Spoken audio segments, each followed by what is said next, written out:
Hello po, Ma'am Hairstop. Ma'am Hairstop, ito po yung freebies ng ating sewing machine. Yung pinaka-importante, yung transformer po natin at saka yung foot control natin, ma'am. Okay, so unang gagawin natin, ma'am, ganito po, ma'am. Ito pong wire ng ating unit o wire ng ating sewing machine, dito po natin siya isasaksak po, ma'am. Ayan, makikita nyo po, nakasaksak po. At ito naman po, dito naman po sa gilid po, ma'am. Ito po yung on and off power switch ng ating unit. Ayan. Sasaksak natin dito yan, ma'am, sa gilid. Okay, so ito po yung foot control natin, ma'am. Okay. So, ang gagawin natin dyan, i-on muna natin siya, ma'am. Ayan. So, pag na-on natin yan, ma'am, automatically po siya na magkakaroon ng power.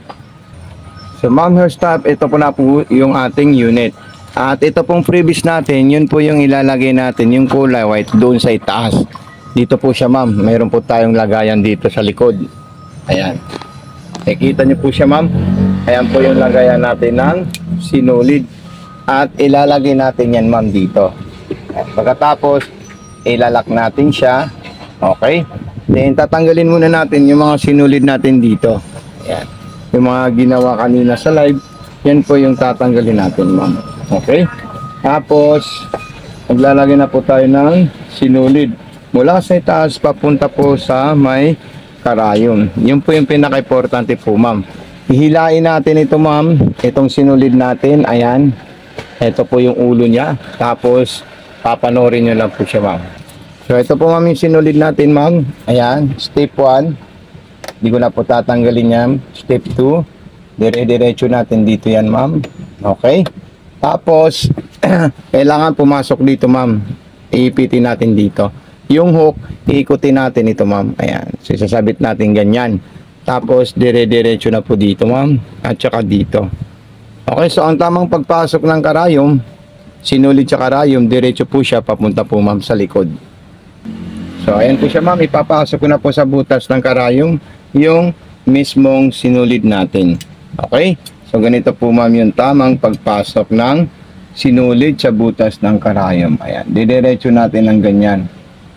Ayan. Pagkatapos, gaganyan natin. Yung sa ilalim naman po, ma'am, ito lang po siya, ma'am. I-slide lang natin to. Ayan. So, ito po siya, ma'am. Ito po yung bobbing natin. At dito po tayo magpupundo ng sinulid. Itutulak natin doon. Aapakan natin yan, ma'am. Okay, tapos, gaganito natin siya. Tatanggalin natin at ilalagay natin dito sa ilalim. Ilalagay natin yan, ma'am, sa ilalim po, ma'am, para makita niyo po siya, ma'am. Ayan po siya, ma'am. Isasabit ko po dito. May maliit na hiwa po dyan.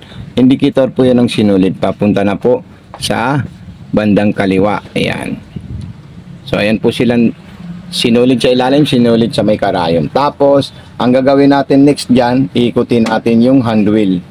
Para makain ng sinulid natin ng galing sa karayom, yung sinulid sa ilalim, iikutin natin ito, ma'am. Ayan. Pag naikot natin yan, magkikita mo yung dalawang sinulid nagsasama at hilayin na po yung sinulid nyo na nanggaling sa karayom. Ayan po sila, ma'am.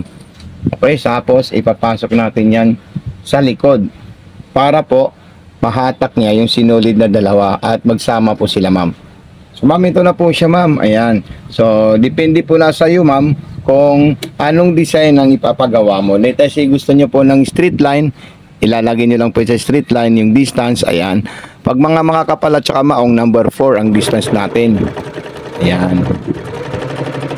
So, napaka-smooth at napakasarap siya gamitin. Ayan po siya, ma'am. Oh. Ang ganda ng tahi natin sa ilalim. Okay.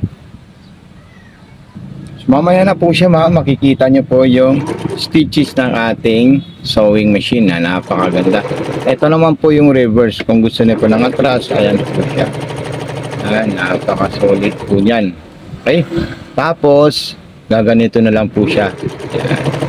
Ayan, kung sigsag naman po ang kukunin natin, tayo ay magsisigsag. So, mamimili po tayo pang manipis, pang cotton, or pang makapal at pang maong. So, distance, depende na po sa atin, ma'am, kung ano po yung gusto nating distance.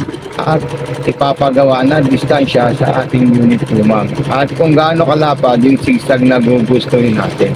Sa mga pang-aging naman po niya, ma'am, ito yung napakagandang gagamitin natin. Tapos, i-full natin sa distance number 1 para layer na layer po siya sa pinakagilid ng ating unit. Okay? So, ito na po siya, ma'am. Ang ganda ng tahi ng ating sewing machine. Basta pag mayroon po kayong mga katanungan po, ma'am, huwag niyo po kakalimutan, ma'am, mag-message sa atin. Okay?